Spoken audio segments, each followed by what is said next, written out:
Hello YouTube and welcome to another video. After 2 attempts, I finally have a successful airbox lid or spark arrestor lid to show you guys.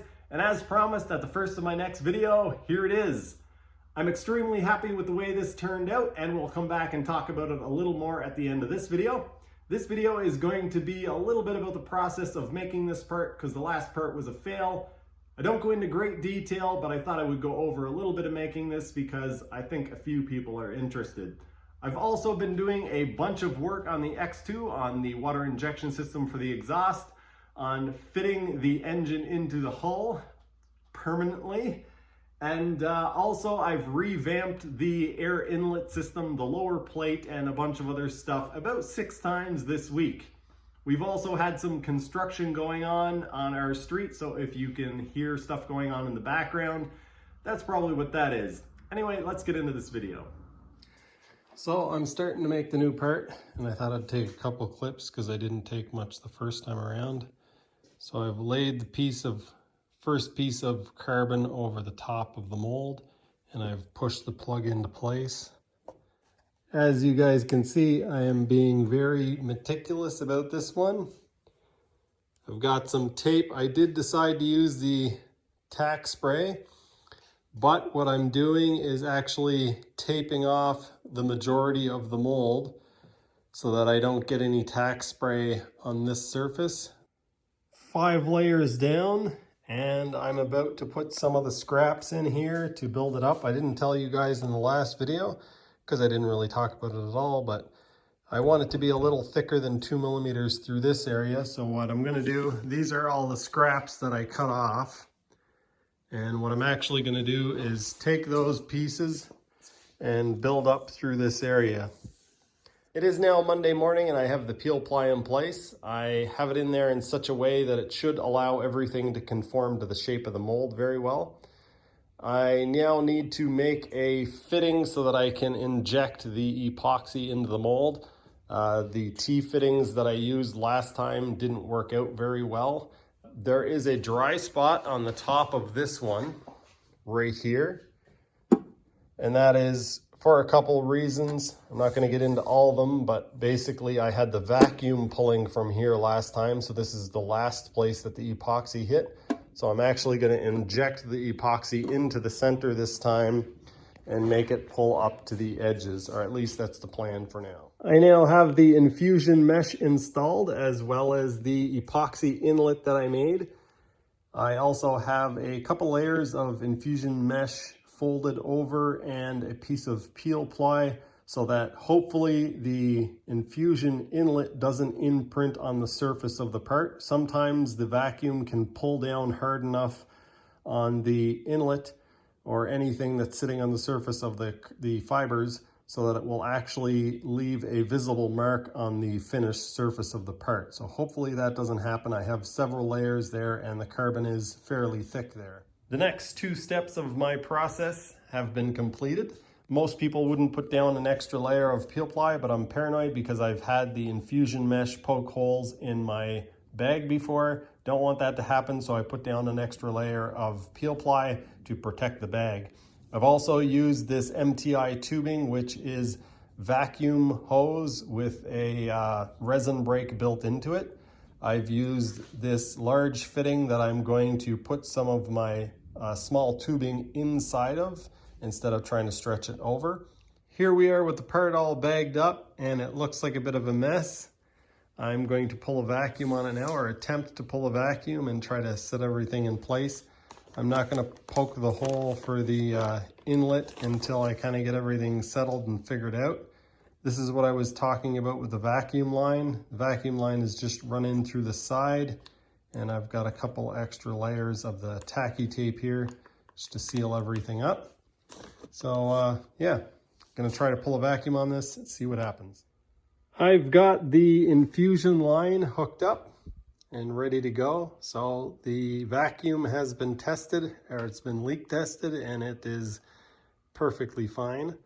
The plan is to infuse it on top of the oven, and if I need to, I can always put it in and bake it. It's currently Monday, so pretty good progress on this. You don't know how stressful it is degassing epoxy. when you only have 25 minutes, 24 minutes, and I'm starting to infuse.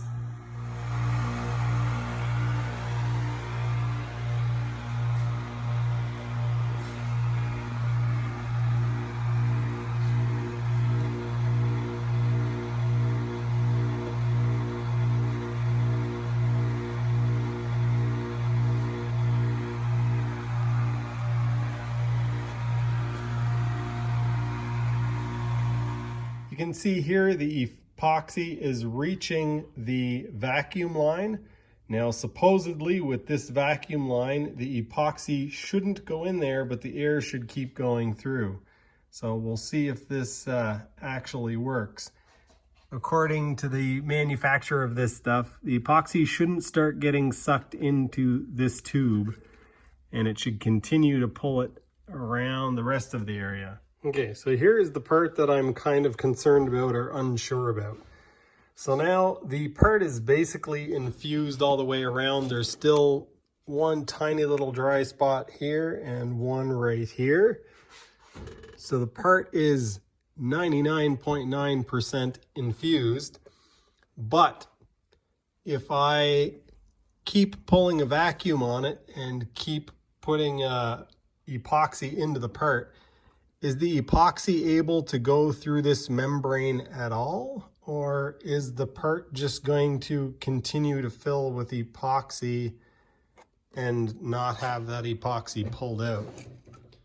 It just could end up getting really, really resin rich, and actually the part could end up releasing. So this is my first time using this stuff. It works really nice in the way that it stops the flow of the epoxy and allows it to come through, but if it doesn't let any epoxy through,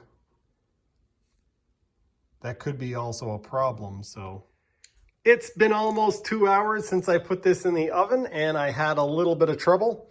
It was my own fault once again. I'm hoping that the part turned out. I'll be quite frustrated if it didn't, but I have no one to blame but myself. What happened was I was hooking up the vacuum line with the part in the oven, and I had the PID controller turned on. This controls the temperature of my oven. And what ended up happening was I turned this on and opened the door while I was hooking up the hoses. So it was feeding a whole bunch of power to the burner, trying to heat the oven up with the door open. So once I closed the door and went in the house to check on my cat, the oven now with the closed door had a runaway temperature problem. The temperature skyrocketed. I had it set for 55 and it jumped all the way up to 75 Celsius. So here's hoping that it didn't boil the epoxy bad enough to damage the surface finish. It ended up causing a little bit of a leak in the bag. I was able to keep the pump running and deal with most of it, but let's find out if I ruined my part once again. Apparently I waxed this thing a whole lot better than I did last time, because this just popped out almost effortlessly. I slid a razor blade in underneath this edge here and put this one wedge in. I had a whole handful of them ready to go. I slid this in underneath the razor blade and boom, it popped right out. I think the reason for that is that we'll leave this here while I tell my story. I think the reason it popped out better this time is because I actually baked on the Loctite stuff. That last time I just wiped it on with a rag. This time I baked it on at 60 Celsius. So that's probably a good thing to do from now on. All right, let's find out if I ruined another part or if it worked. Okay, it looks like we have a good part. There's a couple little tiny spots that are not cosmetically perfect, but yeah, sweet. I have a part that's gonna work. So now I just gotta peel this stuff off and do some trimming. Right, fellas, I better get that X2 running so I can get it out for a test ride.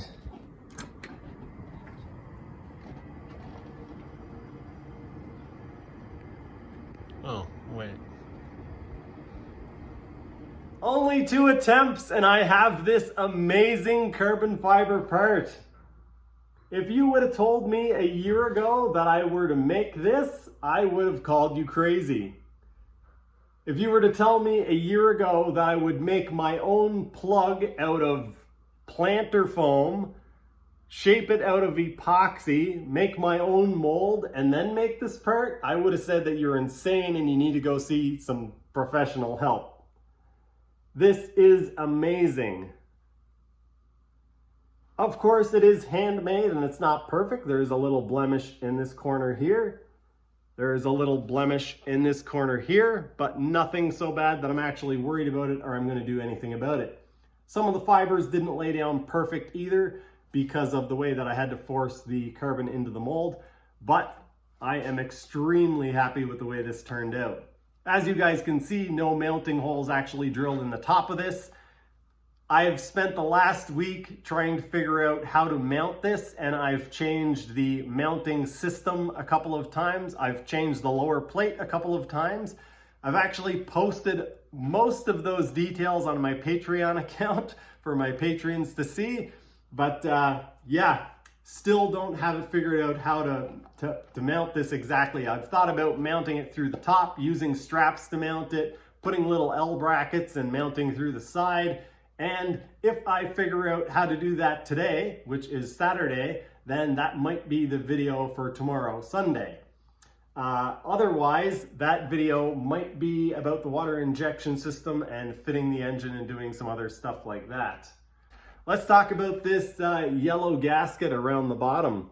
That is a piece of, I believe, 3mm fuel line that I cut down the center. I split the fuel line. Not sure if the camera will pick that up. And I have the split over the edge of the lid. If you guys have a better solution, something that would work better for me, maybe there's somewhere that I can buy this gasket material in bulk, I would love to know, either something in black or clear. I hope you guys are as excited about this part as I am. It is very light and extremely strong. It will do the job nicely, and look how cool it looks. I would prefer a black or clear gasket, but beggars can't be choosers. Anyway, that is going to do it for this one. I hope you guys enjoyed. Thanks for watching, and I'll see you next time.